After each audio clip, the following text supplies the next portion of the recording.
Hi friends, good evening. நல்ல ஒரு comedy time மாதிரி ஆகிடுது எனக்கு. கடந்த ஒரு வாரமாக இது எடுத்து வைக்கிறேன். ஃபில்லப் பண்ணிடலாம், இன்றைக்கி ஃபில்லப் பண்ணிடலாம், இன்றைக்கி ஃபில்லப் பண்ணிடணுன்ட்டு.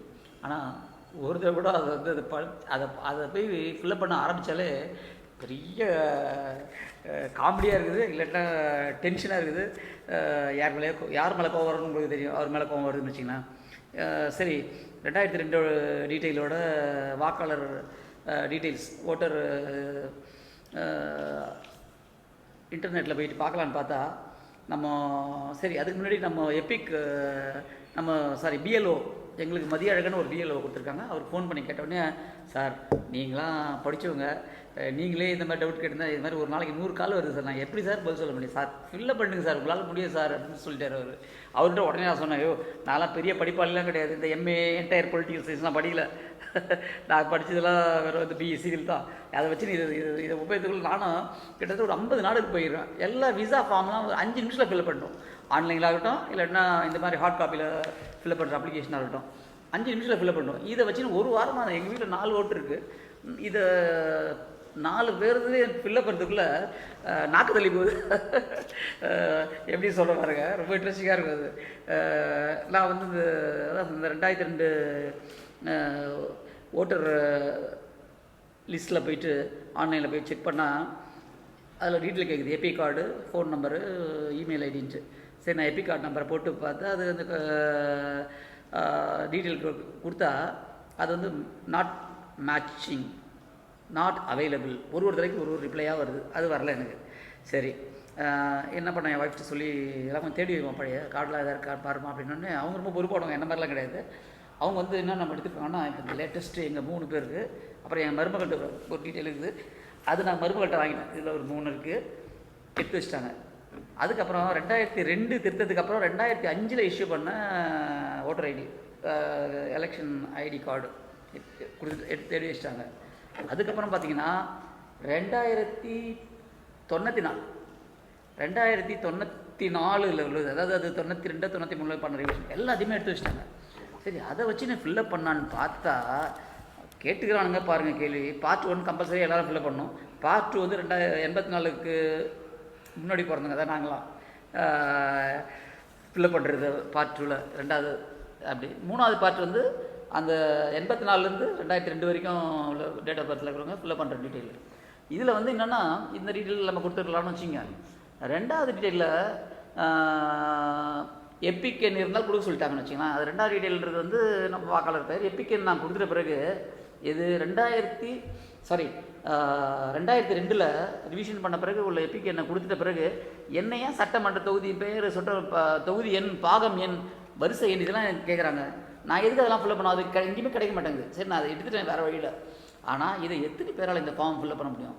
நான் ஓப்பனாக சேலஞ்ச் பண்ணுறேன். இல்லைன்னா யாராவது என்னோடய பிஜேபி நண்பர்கள், அவங்க தான், ஏன்னா எலெக்ஷன் கமிஷன் ரிப்ளை வர பண்ணுறாங்க, பிஜேபி நண்பர்கள் தான் வந்து பாய்வாங்க வச்சுக்கலாம். அவங்களுக்கு கேட்குறேன், இந்த ஃபார்மை தமிழ்நாட்டிலையும் பாண்டிச்சேரியும் கொடுத்த 7 கோடி வாக்காளர் இருப்பாங்க, அவங்க அத்தனை பேராலேயே அதை ஃபில்லப் பண்ண முடியுமா? எனக்கு நான் படித்த கொஞ்சம் படிப்புக்கு என்னால் பண்ண முடியல. சுத்தமாக படிக்காதவங்க எவ்வளோ பேர் இருக்காங்க, எவ்வளோ பாமர மக்கள் இருக்காங்க, எப்படி ஃபில்லப் பண்ணுவாங்க? நான் ஓப்பனாக சேலஞ்ச் பண்ணுறேன். இது ஒரு திட்டு வேலை பண்ணுறாங்கன்னு நினைக்கிறேன் எலெக்ஷன் கமிஷன். யாருக்கு சார்பானு உங்களுக்கே தெரியும். ஏன்னா இந்த 7 கோடி அப்ளிகேஷனை நான் என் அப்ளிகேஷனை எனக்கு ஃபில்லப் பண்ணுறதுக்கு 1 வாரம் ஆகுங்க.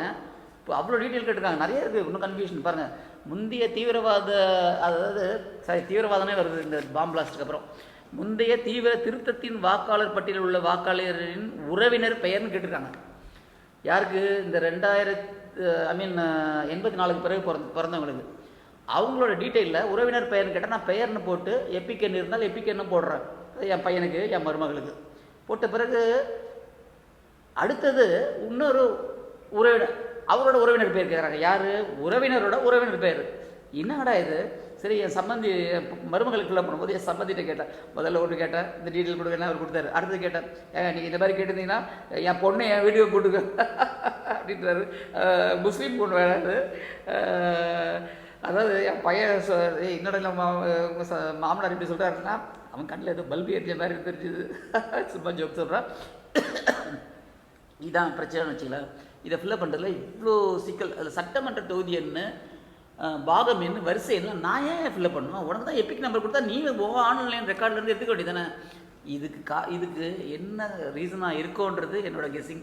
இவ்வளோ ஒரு முட்டாள்தனமான ஒரு ஃபார்மை அவ்வளோ அறிபறியாக செய்கிறதுக்கு காரணம் என்னென்னா, நான் சேலஞ்சாக சொல்கிறேன், இந்த 7 கோடி அப்ளிகேஷன் தமிழ்நாடு பாண்டிச்சேரியில் இருக்கிறத ஒன்றை கூட இவங்க அப்டேட் பண்ண போகிறதில்ல. ஒரு 10% பண்ணுறாங்கன்னு கூட தெரியாது, அதுவும் பண்ண முடியாது. 100% பண்ணவே முடியாது, சேலஞ்ச் பண்ணுறேன். அது 7 கோடி இதையும் அப்டேட் பண்ணி அவங்க வந்து டிராஃப்ட் எலக்டோரல் கொடுக்க போகிறாங்களாம். அதில் நான் என்ன நினைக்கிறேன்னா, இவனுங்க எந்தெந்த ஓட்டர்ஸ்லாம் நம்ம நீக்கணுன்ற ஒரு கணக்கு எடுத்து வச்சுருப்பாங்க, இன்னும் அந்த வேலையை முடிச்சு வச்சுருப்பாங்க. அந்த வாக்காளர்கள் அவங்க பாட்டு நீக்கிடுவாங்க, இதை பாட்டு தூக்கி அப்படியே மூட்டை கட்டி போட்டுற போகிறாங்க. இதை மூட்டை கட்டி போட்டுட்டு என்ன பண்ணுவாங்க, நாளைக்கு அந்த டிராஃப்ட் எலக்டோரலில் நீங்கள் உங்கள் பேர் இல்லைன்ட்டு எத்தனை பேர் போய் பார்ப்பாங்க. அதில் முதல்ல இந்த நம்ம ஓட்டரை இந்த ஐடியா கொடுத்த பிறகு இதை எடுத்துகிட்டு போய் ஓட்டு போடுறவங்களே 65% தாண்ட மாட்டாங்க, 35% ஓட்டு போட போக மாட்டாங்க. இவ்வளோ டீட்டெயிலாக ஃபில்அப் பண்ணுறதுக்கு யாரால் முடியும்? யார் உங்களுக்கு ஹெல்ப் பண்ண போகிறாங்க? உங்களோட பூத்தில் உள்ள ஆஃபீஸரால் கண்டிப்பாக முடியாது. பாவம், அவங்க கஷ்டப்படுறாங்க, உண்மையிலே சும்மாலாம் சொல்லக்கூடாது. அதே நேரத்தில் இவங்க என்ன பண்ண போகிறாங்க, நாளைக்கு ஏதாவது பிரச்சனைன்னு வந்துச்சுன்னா அந்த கார்டை மட்டும் எடுத்து ஒரு சமயம் அந்த வரைவு பட்டியலில் அவங்க பேரை கரெக்ஷன் பண்ணாமலும் போகலாம். ஏன்னா நான் சேலஞ்சு பண்ணுறேன், உங்களோட ஓட்டர் ஐடி எல்லாம் கிட்டத்தட்ட 50% ஆஃப் இந்தியன் ஓட்டர் ஐடியே சொல்கிறேன்.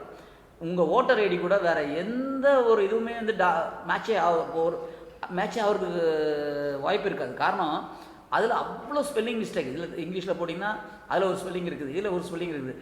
உதாரணமாக என்னோடய பேரில் என் ஒய்ஃப் பேரில் கீதா ரமணி, அவங்க பேர் கீதாக்கு ரமணின்ற ஸ்பேஸ் வரணும். நான் இது அப்போ இருந்து நான் அவங்களுக்கு கேட்டுக்கிறேன், சார் சிஸ்டம் இப்போ என் பையனுக்கு அதே தான், சாய் ஆனந்த், சாய்க்கு ஆனந்த் நடுவில் ஒரு ஸ்பேஸ் வரணும்.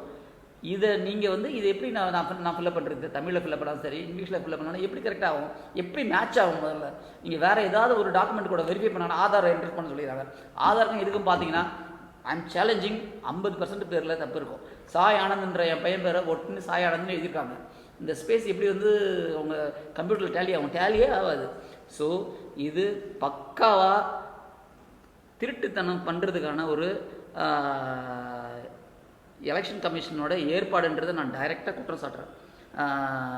நீங்கள் பாருங்கள், இதுதான் நடக்க போகுது. இந்த 7 கோடி பேர் தமிழ்நாடு பாண்டிச்சேரியில் இந்த 7 கோடி பேரையும் அவங்களால கண்டிப்பாக அப்டேட் பண்ணவே முடியாது, பண்ண போகிறதும் இல்லை.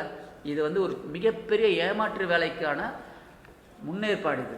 அது இல்லாமல் இந்த ஃபார்மில் பாருங்கள், தமிழ்நாட்டில் நான் ஃபில்அப் பண்ணுற ஃபார்மில் ஒரு ஆவணங்கள் இணைக்கிறது, அதாவது ஆவணங்கள் இதெல்லாம் இதை இது ஏதாவது ஒன்று ஆவணங்கள் இருக்குதான்னு கேட்டிருக்காங்க. அதில் 1/7/2005 தகுதி ஏற்படுத்தும் நாளாக கொண்ட பீகாரின் சிறப்பு தீவிரத்தின் வாக்காளர் பட்டியலின் பிரதி. நான் ஏன்டா பீகாரோட வாக்காளர் பிரதிகளை கொடுக்கணும்? அதை தமிழ் அடிச்சு வச்சுக்கிங்க. தமிழ்நாட்டில் எலெக்ஷன் நடக்க போகுது, இல்லை இன்னொரு 5 ஸ்டேட்டில் நடக்க போகுது. இவங்களுக்கு என்னென்னா எவ்வளோ ஒரு சேடிஸ்டான ஒரு முறை, சேடிஸ்டான இல்லை முட்டாள்தனமான முறை இவங்களே மாட்ட போகிறாங்க. Election commissioner, I'm directly charging the election commissioner for this. இது ஏன்னா அவர் மேலே நம்ம கிரிமினல் கேஸ் போட முடியாது, சிவில் கேஸ் போட முடியாது அப்படின்னு ஒரு பாராளுமன்றத்தில் ஒரு அமெண்ட்மெண்ட்டை பாஸ் பண்ணி வச்சுக்கிறாங்க. அவங்களுக்கு தேவையான ஒரு எலெக்ஷன் கமிஷனர் வர போட்டு வச்சுக்கிறாங்க. ஸோ எல்லாமே ஒரு திருட்டுத்தனத்தோட பக்காவாக பண்ணுறதுக்கு என்னென்னு பிளான் பண்ணி வச்சுக்கிறாங்க. ஸோ நம்ம இதை நீங்கள் ஜஸ்ட் உங்கள் பேரையும் இதையும் ஃபில்அப் பண்ணி கொடுத்தாலே இதை வாங்கி வச்சு தான் போகிறாங்க. கண்டிப்பாக இதை கம்ப்யூட்டரில் போட்டு அப்லோட் பண்ணுறதுன்றது மனித சக்தியால் முடியாத ஒரு காரியம். என்ன தான் நீங்கள் கம்ப்யூட்டர் வந்தாலும் இதை ஃபீட் பண்ணுற வேலையை பார்க்க போகிறது ஒரு மனிதன் தான். ஆனால் 7 கோடி பேரை எப்படி இந்த ஒரு மாதத்தில் அவ்வளோவுக்கு அந்தளவுக்கு நம்ம முன்னேறிட்டோமா தெரியல எனக்கு. முதல்ல 100% ஓட்டுன்றதுல 90% ஓட்டு நம்ம எந்த இடத்துலையும் நம்மளால் போலிங் பண்ண வைக்க முடியல. இதெல்லாம் கொடுத்து பண்ணால் தான் உன்னோட பேர் இதில் வரும்னு சொன்னாங்கன்னா, எலக்டரல் ஒரிஜினல்லையோ இல்லை டிராஃப்ட்லேயே வரும்னு சொன்னாங்கன்னா, புரியுதுங்களா என்னன்ட்டு? பச்சை அயோக்கியத்தனம். That's all.